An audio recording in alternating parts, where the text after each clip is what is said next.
She has over 700 nominations and 300 wins worldwide. She's the youngest recording artist to be inducted into the Hollywood Walk of Fame and even holds a few Guinness World Records. She's the youngest American female recording artist to have her first 5 consecutive albums debut at #1 on the charts. Her name is Britney Jean Spears, and she is one of the greatest pop recording artists of all time. She's an icon for so many, including the LGBTQ+ communities. Her life has been under the public eye for the last 29 years, from her start with the Mickey Mouse Club all the way up to her current conservatorship controversies. Let's start off with her start to fame. Britney Jean Spears grew up in Kentwood, Louisiana with her 2 parents, Jamie and Lynn Spears, along with her brother and sister. She sang in her church choir, and her family knew that she was destined for fame. When she was 8 years old, her mother moved her to New York City in search for a career in singing. She ended up meeting up with talent agent Nancy Carlton, and Nancy Carlton got her various jobs in commercials and even auditioned for the Mickey Mouse Club for the first time. When she auditioned for the first time, she was denied for being too young, but would inevitably audition again at 11 years old and get accepted. She performed on the Mickey Mouse Club alongside famous people like Justin Timberlake, Christina Aguilera, and even Ryan Gosling. After a year of the Mickey Mouse Club, she decided to move back home and continue on with her studies. She continued singing, but she definitely led a pretty normal teen life, including playing on her high school basketball team.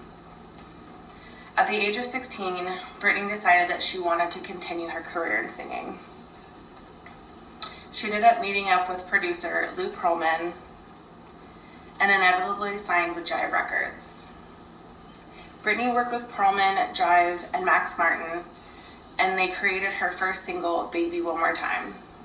This was released on January 12, 1999. It made #1 in 15 countries and sold over 10 million copies worldwide.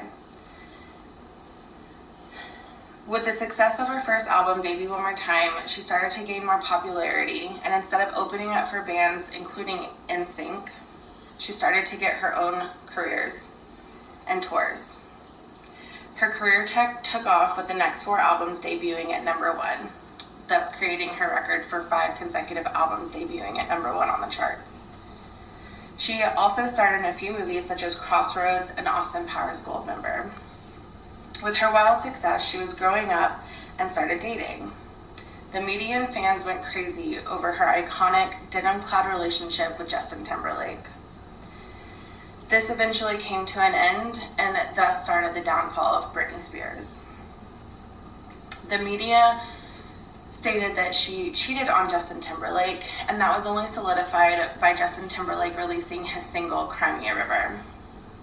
Fans went crazy, and she even went on to date a few more celebrities, and on a whim, she ended up marrying an old high school fling, but that was annulled after 55 hours. The constant work success was a huge whirlwind for Britney, and she ended up meeting Kevin Federline. He was a backup dancer for Justin Timberlake.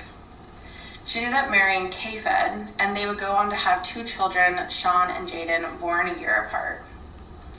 A year after her second son was born, Britney and Kevin Federline ended up divorcing.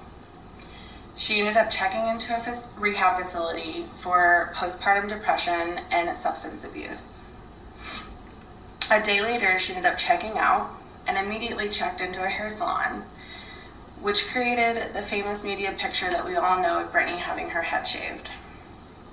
Fans and media thought that she lost it with her chaotic actions.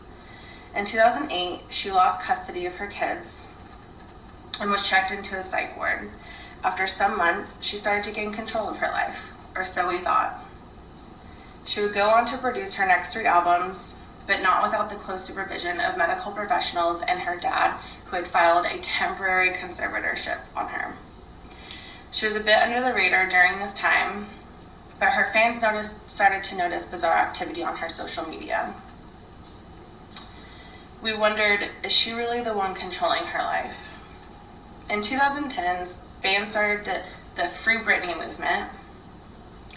And in 2019, a voicemail was leaked to a fan-based podcast stating from a paralegal that was supposedly working on her conservatorship, stating that she had been involuntarily and overly medicated by professionals against her will.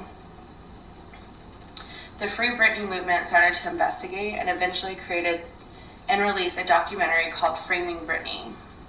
This was released right before public hearings where Britney speaks out for the first time. All of this leads up to this year and even today, July 14th, 2021, with her second public statement today, this afternoon, to the LA County courts with Judge Penny, petitioning for her conservatorship to be removed and for her to be in control of her own life.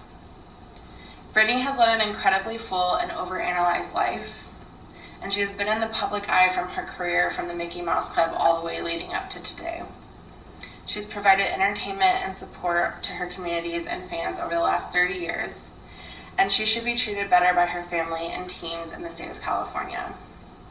Let's see what today holds for Britney in front of the LA County judges and for a second time fighting for her case and finally standing up and speaking up for herself. Thank you.